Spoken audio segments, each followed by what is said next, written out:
Donnie and Dolly. The team is supported by ableauctions.ca. Closing your business? We can help.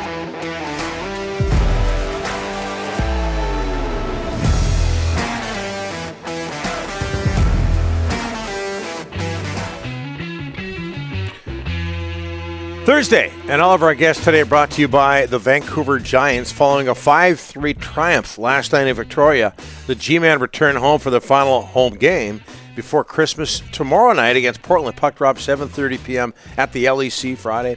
Get your tickets for Friday and every Giants home game at vancouvergiants.com/tickets. As we bring in NHL Analyst, co-host of the Bob McCowan podcast, as always on a Thursday, John Shannon. How are you, sir? I'm doing great, boys. How are you? Very well, very well. The news from the Board of Governors, we'll get into the Canucks in a bit here, John. One of the pieces of news from the Board of Governors meetings at Del Boca Vista down there in Florida, John, the salary cap not going up as much as expected. Is that Gary Bettman being safe? Do you expect another announcement somewhere down the line? And is that good for the NHL if it only goes up $1 million? Well, I think if I talk to 32 managers, they're going to say it's bad. I mean, that's or 30 or the Players Association, they're going to say it's bad. I think there's still a possibility that the number could grow. This is just a prognostication halfway through the season.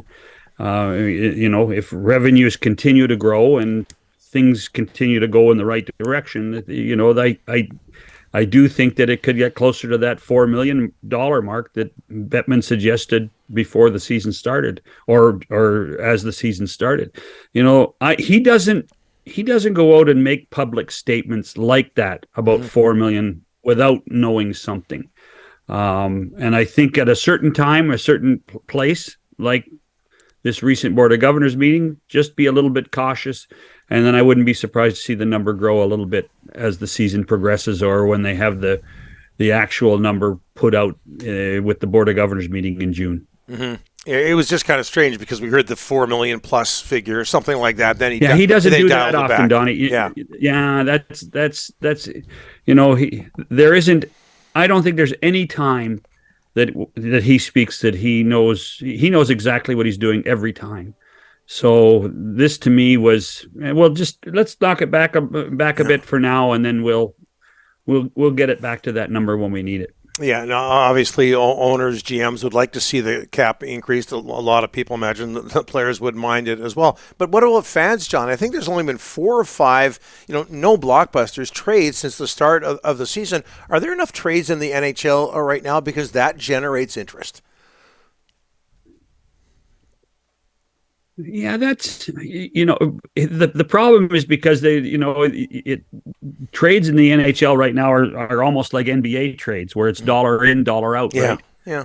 The days of blockbuster trades of 8 for 1, and I mean it's so dollar conscious that can't happen anymore. You bring up an interesting one. Trades used to be a fact of life in the National Hockey League, not just around trade deadline time. Yeah, fun. But it doesn't happen very often anymore, because I also think that there are most teams think, well, you know what, we'll just get through this either this bad time or we're on a good roll. Let's not change anything. I think there's a lot of teams that think they're a lot closer than they really are.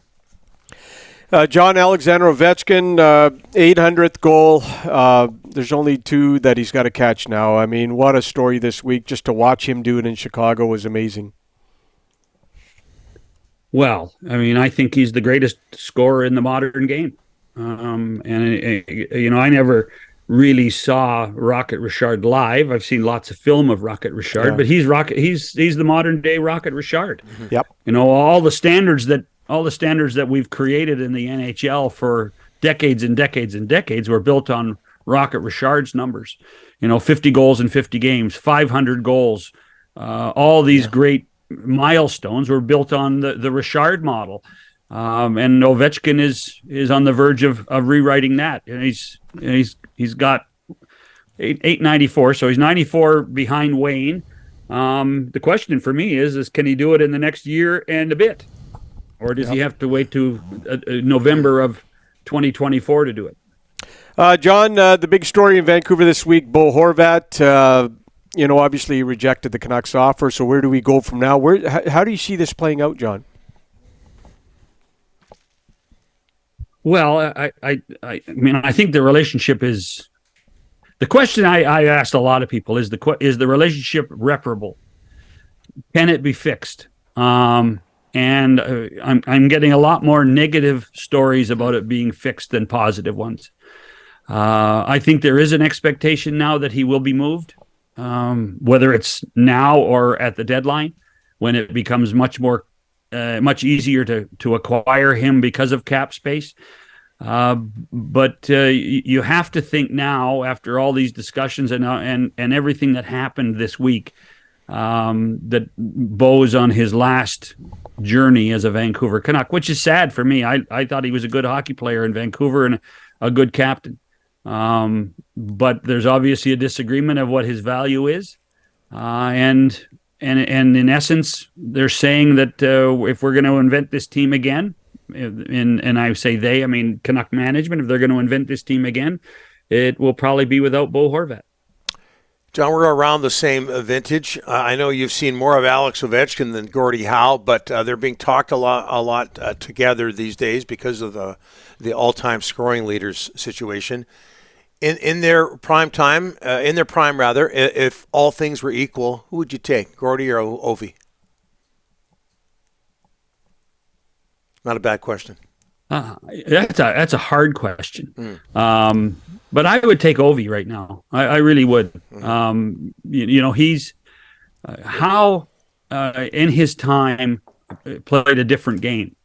Howe did play a 200-foot game. He was more, and this is not a negative. He was more of a complete player. He played in his own zone.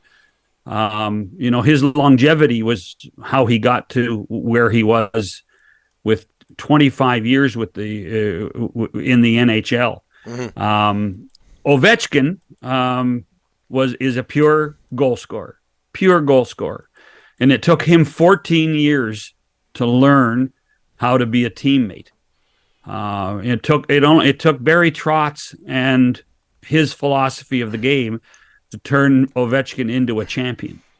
And I think Howe knew how to be a champion long before that.